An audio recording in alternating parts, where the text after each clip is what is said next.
Hello, everybody. Welcome back. The Women of Learning and Development 2022, today and tomorrow. Thank you for joining us. Appreciate it. We have about 400 people registered for this one. And yeah, I'm very excited about it. This is maybe the third year or so running that we've been doing this particular type of event.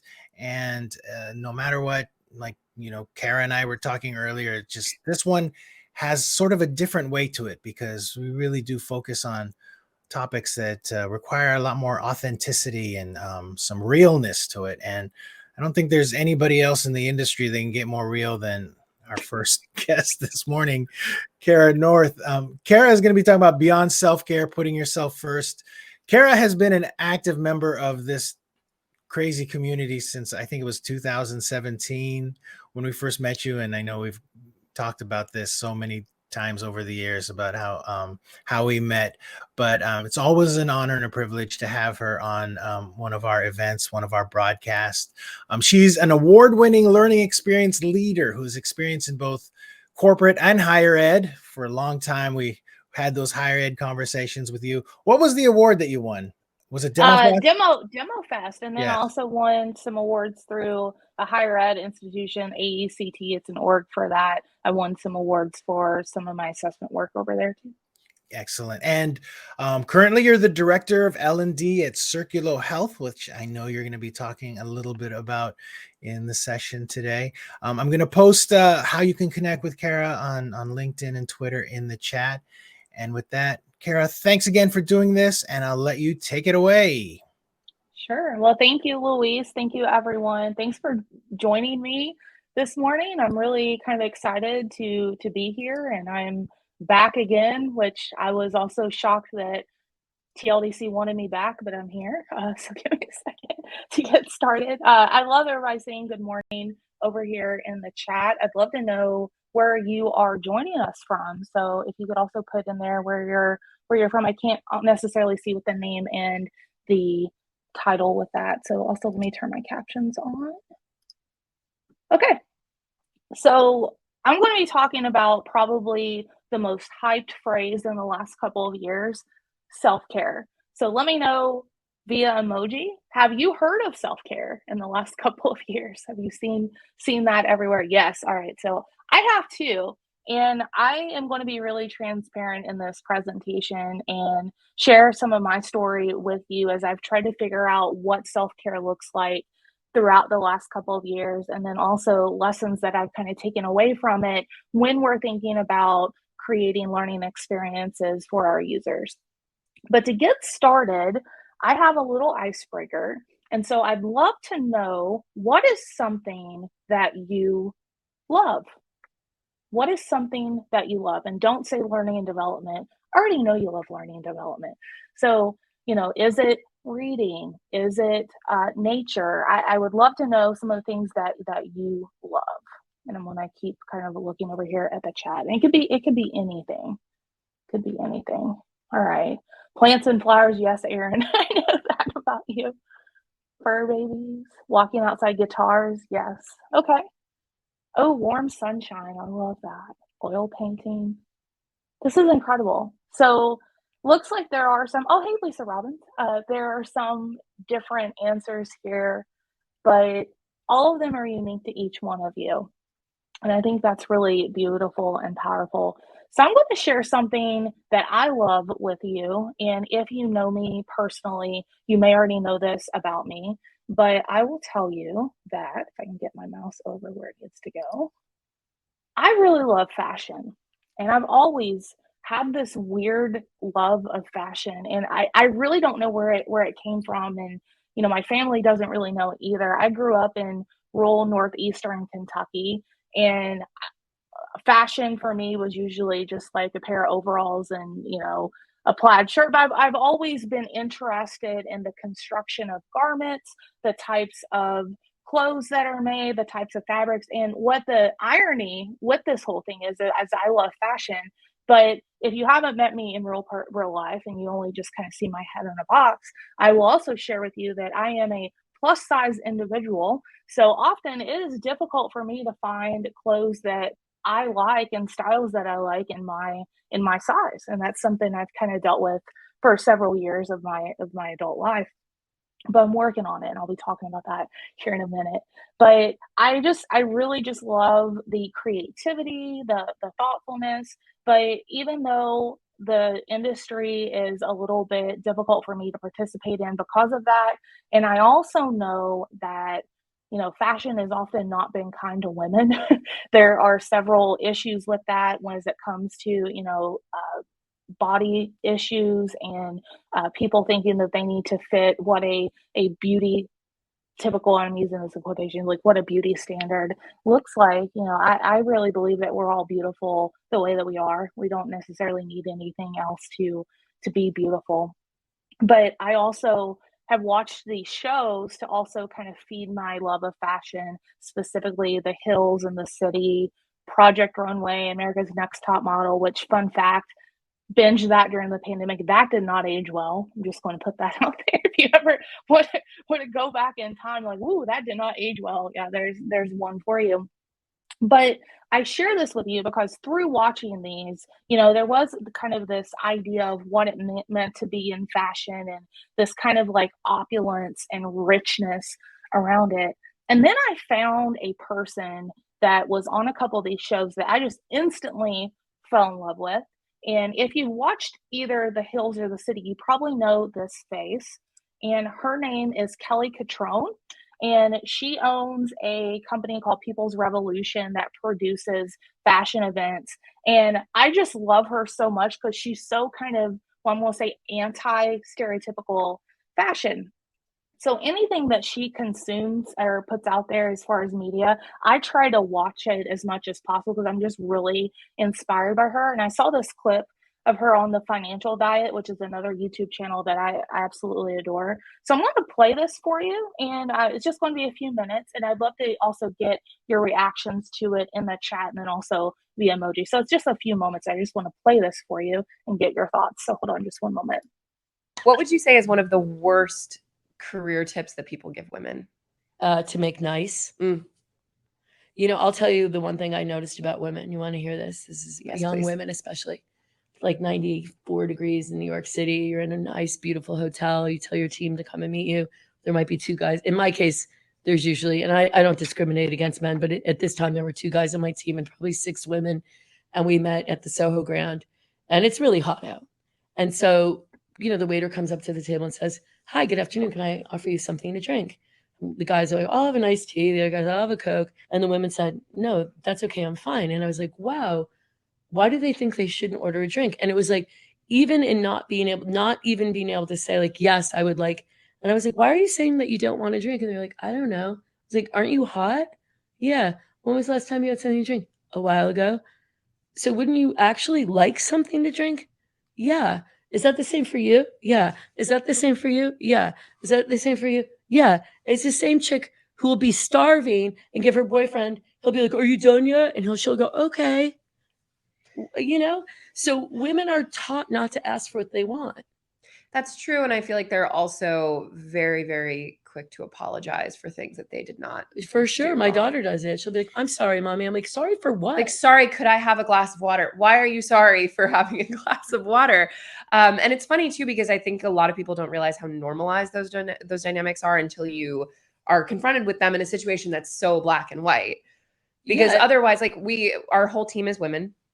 Ryan is a man, but generally speaking, I interact with all women all day. Our audience is basically all women. So those dynamics never appear to me in the day-to-day. But then when you go to a situation where you'll have, 10 people at a table, half men, half women, and the women are the ones who get up to make sure that the coffee is like poured. Oh, how about this? This is my favorite work thing. Still to this day, this happens to me. I'll be the most successful person on the phone call with 4 men. And we'll be on a conference call. And then somebody will say, "Should we get Jack on the call?" And they'll be like, "Okay." And they'll be like, "Kelly, can you get Jack on the call?" And I go, "Why are you asking me to do it?"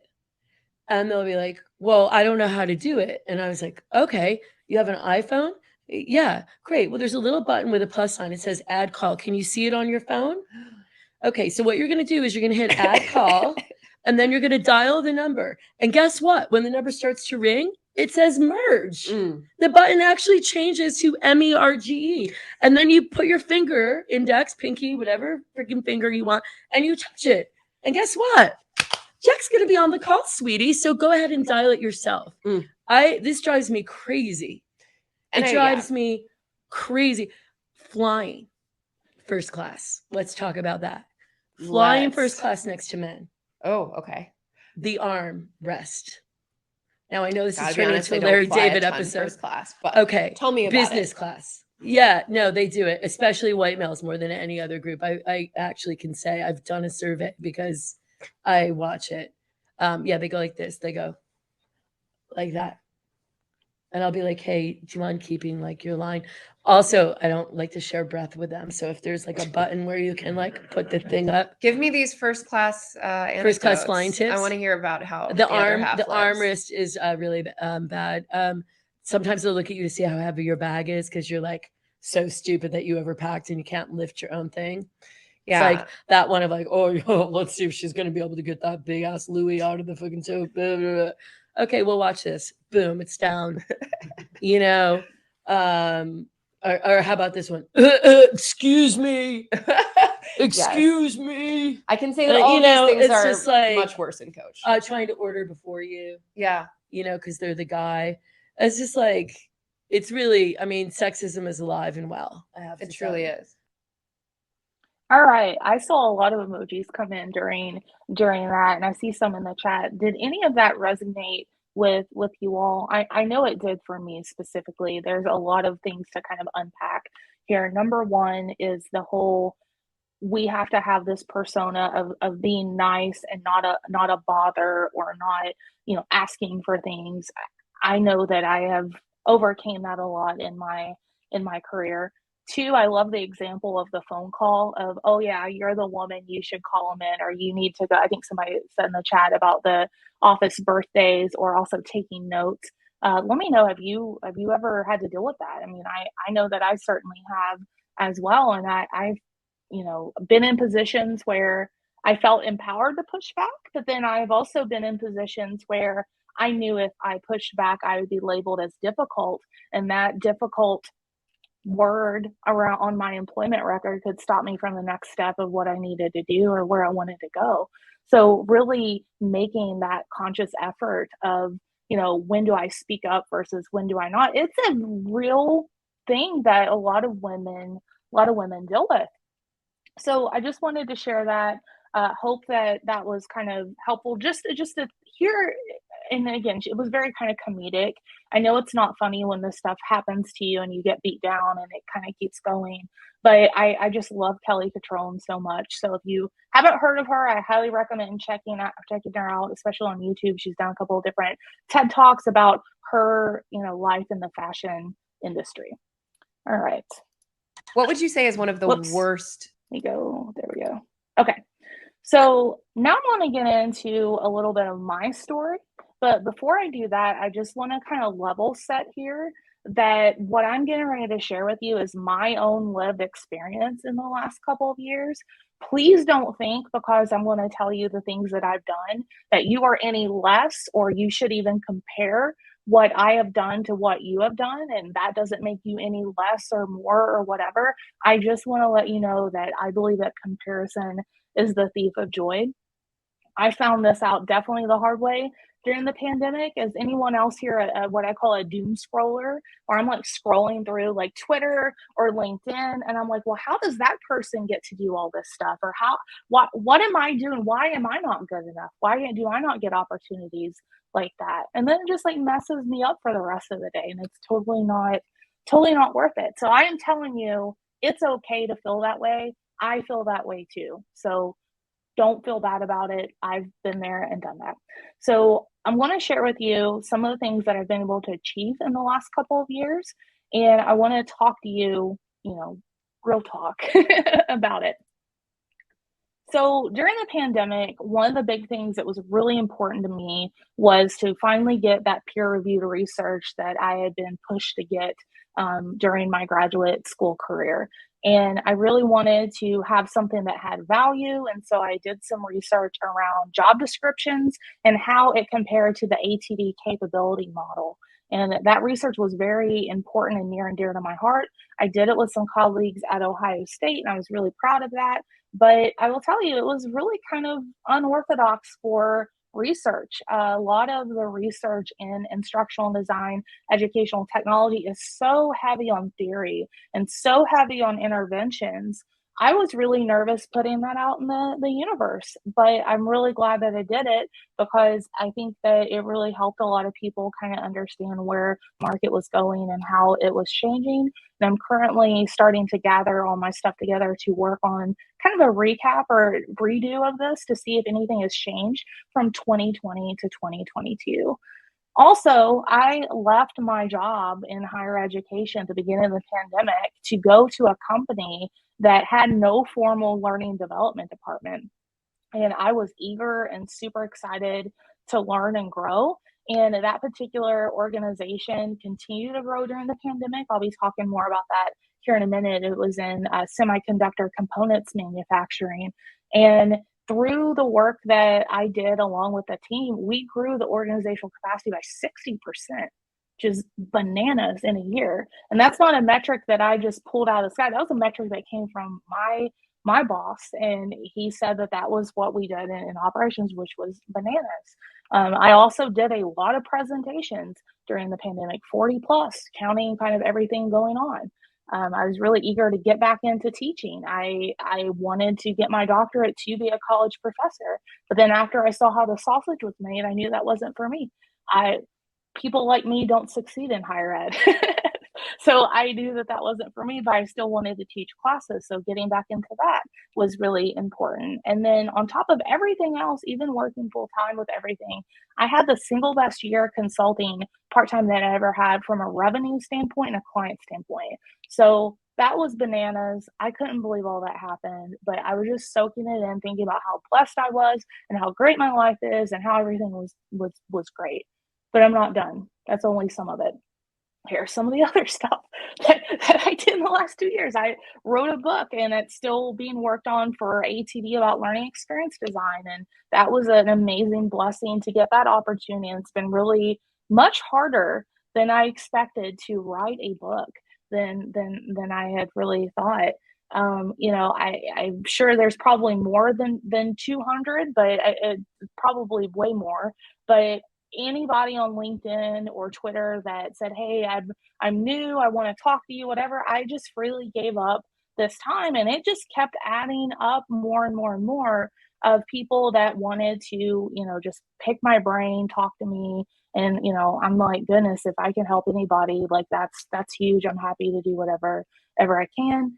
I usually get about 100 messages a week that I answer on LinkedIn, if not more. Just kind of depends with everything going on. And then at the beginning of this year, I made a very, very difficult decision that I'm going to be talking more about here in a moment, to leave a job to pursue a role as a director, because my ultimate career role that I want is I want to be a chief learning officer.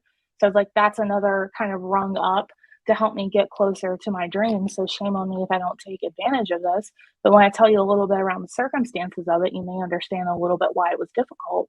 And then I bought a bunch of software, like some TechSmith bundles, and I bought so many copies of Kathy Moore's Map It book that Capital One put a fraud on my account because they're like, why on earth are you buying this many copies of this book? True story. So I share all this with you all to say that I did all of this in the last couple of years, but this is what I felt like the whole time. This. So yes, on the surface, if you just, don't know me personally and you're scrolling through and you might see this amazing, look of things that I'm doing on social media, you might be like, oh, she's got it all together. I want to be like her. The same thing that I do when I'm looking at social media, thinking of the same thing, the doom scrolling, right? So it's kind of ironic that, I do the same thing, but whatever. I was absolutely wilting, and definitely still, I would say I'm still getting better every day. But it really took its toll on me. And the reason it took its toll on me is because it just drained so much energy. But behind the scenes, there was even more that was going on in my life.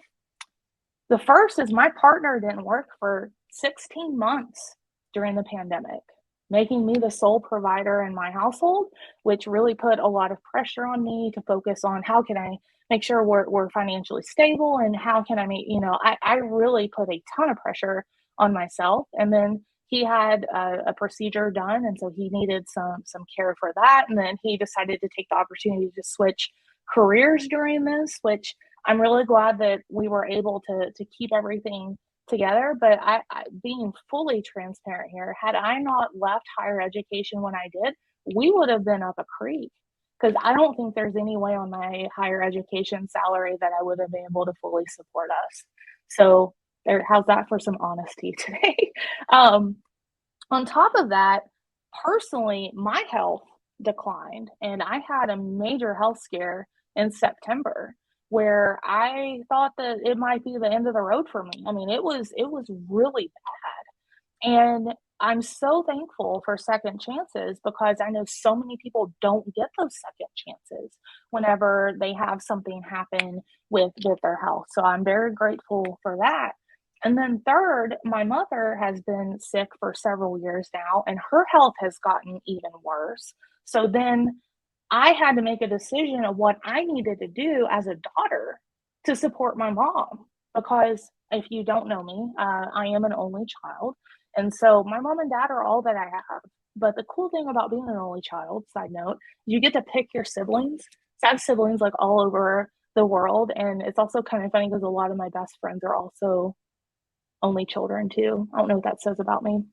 But I share all this with you to say that, don't be intimidated, or don't think that through the actions or what other people are doing that they have it all together. It's mostly a house of cards.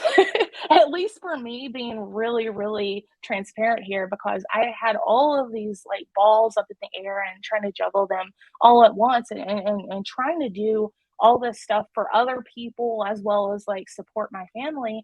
It really, really got to me. So I was like, I don't know. It really was hard for me to understand why I felt like crap every day. And I mean, I struggled getting out of bed. It was really difficult. And I think what really changed for me in this is my entire life, I have valued two things. I have valued success in my career, and I valued money. And that's being really transparent. I've always had dreams of being somebody, whatever the hell that means.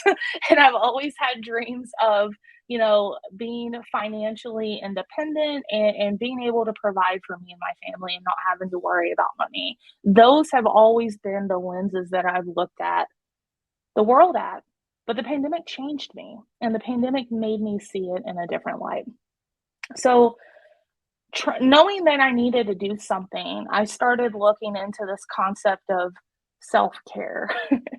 And with self-care, literally it's self-care. It's just taking care of yourself and addressing those needs. And I didn't know how to do that. I knew what I had to do to take care of other people. I knew how to empower other people, lift other people up. I didn't know how to do that for myself. And still today, even when I hate talking about myself, so I mean, I am really out of my comfort zone here, just doing this. But I just think it's really important to share this, because I know I'm not alone. I see in your messages, and I see through the emojis in this presentation, that I'm not the only person struggling with this. So I feel like by sharing this, I'm potentially maybe helping other people too, I hope. So the problem that I have with self-care is I feel like it's a really bad learning experience, in the sense that often self-care is like, oh, just go to the spa, or oh, just get a smoothie, or get an extra chocolate bar. And the problem with that is it's a one and done, like a bad learning experience, right? self-care is not just this one and done thing. It is a lifestyle. It is a change. It is a journey that you need to go on in order to take care of yourself. I had no idea how to do it. No idea how to do it. Like, I struggled so hard. I was like, is there something wrong with me? Like, I really, really struggled with this because I just did not know how to figure this out. And so I did what a lot of people do, and I started going to blogs and I started reading books, and I even started going to therapy. And I was like, maybe this will help me as well. And what I found was, I think where I had my problems is the self-care I needed wasn't what was being sold to me online. That was my disconnect, because yeah, I like saunas, and yeah, I like smoothies, and I like all this as much as everybody, but it was only filled me up for a moment. It didn't nourish me through the problems that I had. So really understanding that, I think for the first time in my whole life, was a really powerful moment for me. And it's just something that I want to share, obviously, with you all. So, some of the things that I have learned throughout this process, and please know, I'm going to set this too. I am not a self care expert by any stretch of the imagination. I'm just sharing with you my lived experiences. So please don't think that I'm giving any, big advice here. But if you can take something away from it, amazing. But please, I'm not an expert in this. But the first thing that I really started to break was my apologizing habit. And when I showed you that clip with you of the lady that would apologize for, asking for a glass of water on a hot day, that was totally me. I mean, it still is sometimes. I still let it slip every once in a while, but I should not apologize for living, and I should not apologize for existing. I should not apologize for having a seat at the table. Should not apologize for having my voice heard. Neither should you. Neither should you. So taking that and knowing that I am good enough and I matter, that was something that was really empowering to me. Second is I had to start setting boundaries. If you currently go to my LinkedIn profile, you will see number one, no solicitations, which I still get solicitations. I don't know how to turn. I just wish there's this big old, please don't sell stuff to me on LinkedIn. But underneath that, I have set the expectation. I am not checking direct messages on LinkedIn, not doing it. And that has been so amazing because it has freed up my evenings. All the time that I gave people, not to say that it was bad that I gave it, I'm glad that I gave it, but it was at a sacrifice away from my family and away from myself. I can't tell you how many nights I was up on my phone 10, 11, even midnight at night answering questions, and my partner would be telling me about his day, and I'd just be like, yeah, yeah, and that wasn't fair to him. Not to say that I should have, again, transparency here. I probably shouldn't have done that, but that's the way that I handled it, and it wasn't right. So since I started setting boundaries on social media and the ways that people can contact me, it's really started to help. And then third, I don't want just that instantaneous quick hit. I need to figure out what works for me. And so, what are things that I can do to make sure that I am taking care of myself 3, 5, 10, 15 years down the road? And what does that look like? And it changes. It changes often. There are some days that I'm like, I really need to book some time away. And then there's days like, no, I just need to just put everything and unplug a day. So I don't know how many of you are planning on going to a conference this year. I will tell you, I've missed going to in-person conferences. And so when I got accepted to speak at ATD ICE in May, the first thing that I did was I went to Airbnb and I booked a huge house with a bunch of stuff. And the reason I did that is because I knew that I would want to spend that time with my friends, and I knew that if I would book it, they would come. And so I'm glad that's happened. But for me, I knew that I would need that uplift, and I've really missed seeing my learning development friends in person. So, doing that, as silly as that sounds, that is something I'm really, really looking forward to in the future, is because I know it's just a couple months away, so I'm really, really excited. All right. So if you're looking or you're struggling, or if, you're trying to figure all this stuff out, I really was thinking about what are just some quick little ways that I can quantify some of the stuff that I've done. Here are kind of 5 tips I would say that you might want to consider to get started. And I'm going to start with a big one, which is health.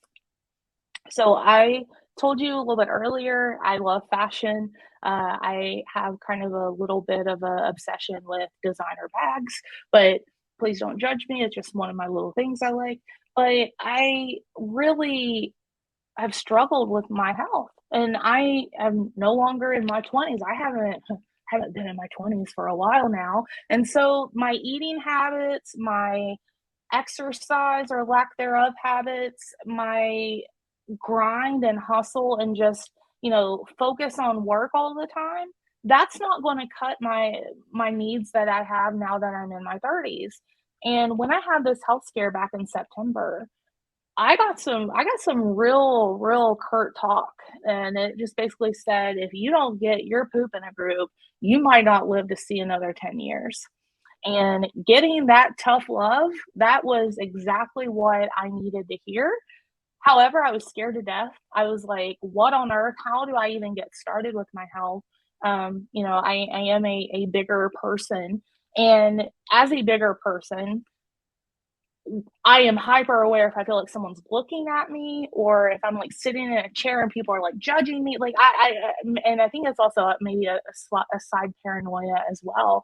But I always am super self-conscious of any room that I walk into, or even like going to a grocery store or whatever. I'm always just like super conscious. And so the thought of going to a gym was pure hell. I was like, what on earth am I going to do? So I started researching gyms that don't judge fluffy people. No joke, I did. And I found a guy who's a creator on YouTube. His name is Andrew Coleman Smith. He's fantastic, and he is very authentic about his fitness journey. And he went to a place called Orange Theory Fitness. And I used to work near an Orange Theory Fitness, and I remember just, looking in and seeing all these people like running on a treadmill under orange lights, and I was like, oh my gosh, that looks super super intimidating. I don't know how they do that. And so, I mean, again, Andrew Coleman Smith, I can't say enough good things about him, but he, shared his journey, his struggles, and he said everyone's really really nice and whatever. And I was like, yeah, but that's you. Like, I don't know if I'm going to have the same experience. So honestly, the hardest part of this was just picking up the phone and making the phone call. That was the hardest part. And I probably started it easily 5 or 10 times. And then I would put the number in, I'd hit dial, and then it'd hang up real quick. And I'm like, no, I can't do it. I can't do it. And finally, I just heard that voice in my head of, you need to get your poop in a group, or you might not see the next 10 years, knowing that I have a mother I need to help take care of. I have a partner who I love and I want to continue to be here for. And finally, I broke down and I called them. And best decision I ever made. Best decision that I ever made. And the first time I walked in, I was so scared because here I am, and it's like, well, what do you wear to the gym? What do you do? I'm walking in, and I really expected them to throw like money or fish at me, thinking I was an endangered species. But that didn't happen at all. They were very welcoming and kind. And so, truly, if you don't have your health, then what do you have? Seriously, if you don't have your health, what do you have? Your money, your wealth, all the stuff that you do doesn't go with you after you pass away. So I mean, really, we're all fighting the same battle here, right? How do we stay on this planet as long as we can to do all the great stuff that we want to do?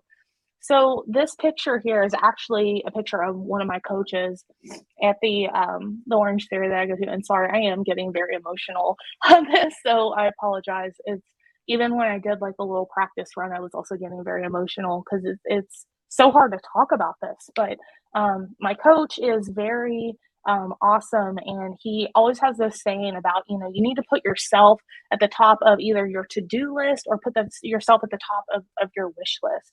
And it's so funny because when I saw this picture of him, I thought it was like a corporate picture, but it's like literally him. So I was like, that's pretty cool. So I kept it. And it's hard. I'm not going to sugarcoat it. Going to Orange Theory is a very intense, hard thing. It is an hour of high intensity interval training where you're running on a treadmill, you're rowing, and you're doing lifting of weights.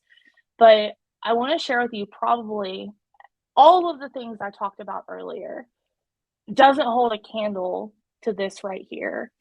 When I was named Member of the Month in December.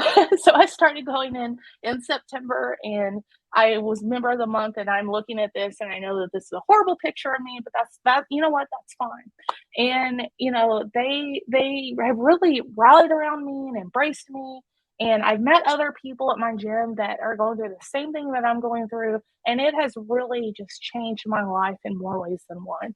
So if you are concerned about your health, or if you're like, I don't know how to get started, my advice, just start it. Because it doesn't matter what other people think. Because at the end of the day, their thoughts shouldn't influence you and your health. So that's what I want to say there. Oh, and P.S., I do have to tell you all this. I am doing a version of, they do a triathlon. I am competing in that this weekend. So it's, you have to row. Well, I'm doing a half one. So I have to row 1,000 meters, do 150 body weight exercises, and then run, I think 1.5 miles. So that'll be really interesting. Hopefully I survive it, but I'm going to try it. And even if I'm the last person that finishes, I did it. And so that's really important. All right. Thank you all. You guys are so sweet. I really appreciate all the sweet emojis and notes here. That really means a lot. Another thing I want to talk about is, as I've told you before, I'm being transparent here. My main motivators in life and the way I've looked at life has been money, career, money, career. Okay. So through that, I know that I certainly haven't always been the nicest person to deal with. And, you know, I am very unfiltered in what I say sometimes. And so there are times that I say things that probably hurt people. And in the middle of the pandemic, I was commenting on something and I said something, and I found out secondhand, a person didn't tell me this. I wish they would have, but they didn't. That it really messed this person up of something that I said. And I just felt like the smallest person on the planet Earth. I was like, I would never want to intentionally hurt somebody or do something like that.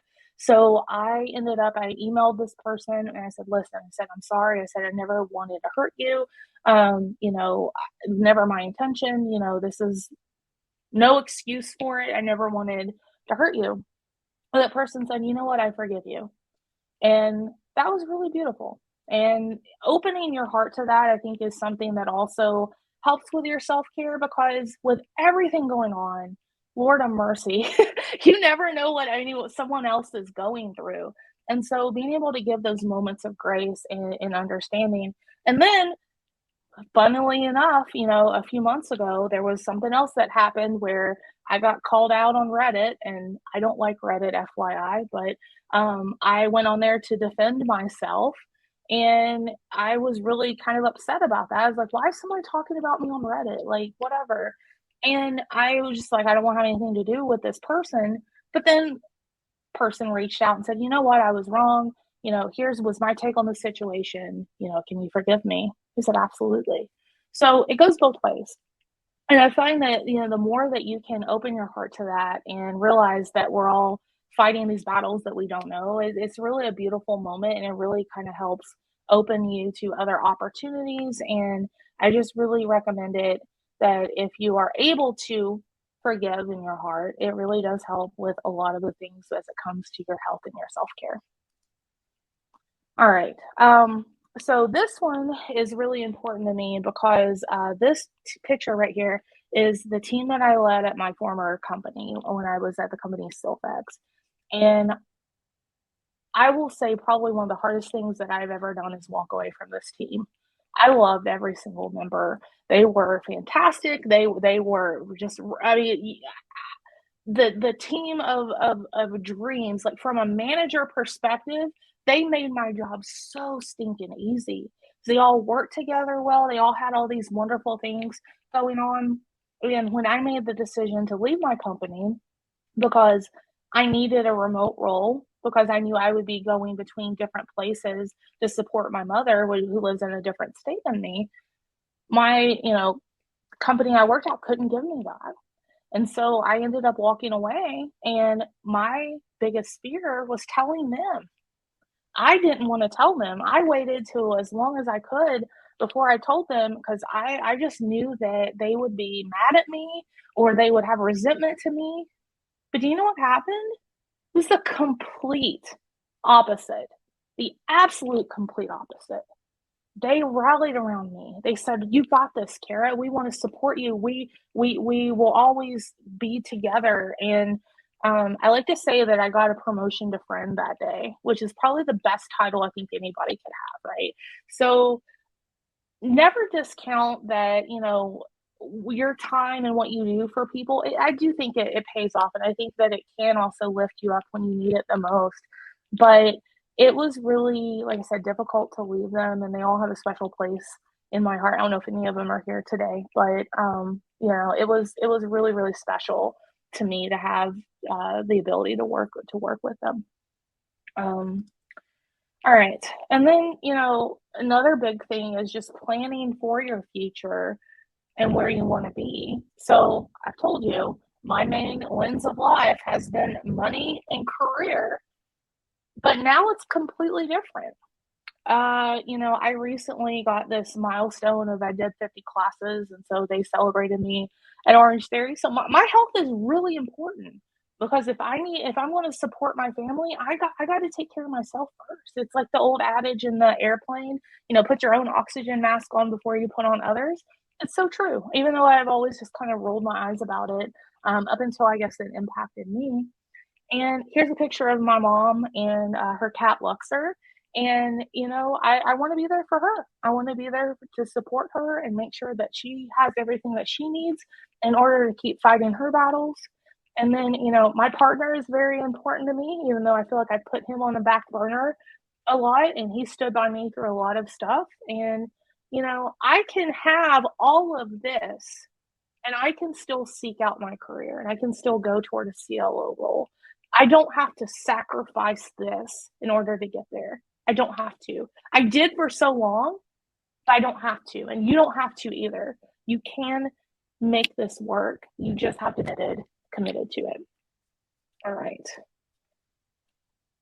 I love this image of thinking about, all of the success that we have is kind of these stacking of failures. Just know that, if you're looking for a role and you keep getting a no, or if you're going through tough times and, you don't understand why luck just doesn't have your back, it's going to happen because I totally believe like all of the stuff leads up to success eventually. It just takes time. So be patient with yourself. Give yourself that grace as you're going through this. It's very important. And finally, continue to iterate. Continue to iterate and if something doesn't work, try something different. Don't be afraid of experimenting. I have to say, I'm very, very thankful that I took some risks during the pandemic, like leaving my higher ed job. I was there for 7 years. I was quite comfortable, but I wanted more. And so I took a risk and left. And then had I not done that, I wouldn't have met that amazing group of people that I had the privilege to work with. And I just love them all dearly. And had I not done that, then I wouldn't have had the confidence to take the role that I'm currently at today. So don't be afraid of that. I think that, it can be difficult to take risks, but if you are in a place to where you can and you have the support to do it, I recommend giving it a whirl.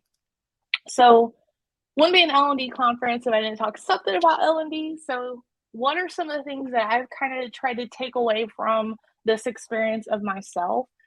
The first is, we really need to consider barriers for our end users. And I've done some research around learner engagement, and a big construct that does not get enough attention is emotional engagement. It doesn't matter what we do. If someone's mind isn't in it, or if they have other things going on, it can be really difficult for people to focus and really give the attention to the content that we are providing. So considering those barriers. Is it something environmental? Is it something cultural? I was having a conversation at one of the tables this morning with somebody just talking about the culture of our organizations. There are people, sadly, that walk into their organizations and they feel like they can't be who they are. I can't imagine how horrible that would feel. I am privileged to say I don't have those feelings, but people don't change their ethnicity or religion or whatever walking into a workplace. And so really considering what that's like, I think is really, really critical. And if we don't do it, who will? I don't think there's just some executive sitting around like, I think we're going to think about barriers today of people. It doesn't happen. We can take that torch and we can own that for our people. Second is, providing communication opportunities. Back in my previous role in manufacturing, I was really shocked how many people just felt like they weren't heard. And just by asking them questions or following up or saying, hey, how are you doing this? Or, what does this look like here? I was always pleasantly surprised by the amount of feedback that I would get on something when I just simply just came from a place of curiosity. So how can you get that dialogue going? How can you encourage people to talk about not even what it is that they are maybe consuming or learning, but what they're going through? I think that, the world is a weird place right now, and there's a lot of things going on that's really hard to talk about. And, how can we provide that?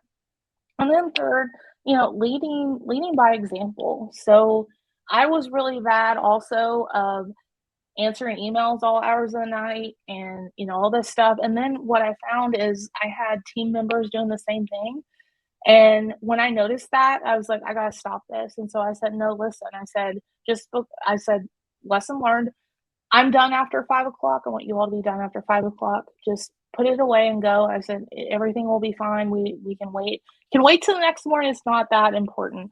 So making sure that bad habits that maybe we have, or at least I have, don't bleed into other places, and that people don't feel the pressure to do that, I think is also very, very critical. All right, with that, if you take nothing else away, I firmly believe that putting yourself first isn't selfish. It is the definition of self-care. And with that, those are the ways to contact me, and I look forward to continuing the conversation. But thank you again, Louise and TLDC, for having me back this year. It was pretty hard to talk about, but hopefully if it helped anybody, then it was worth it.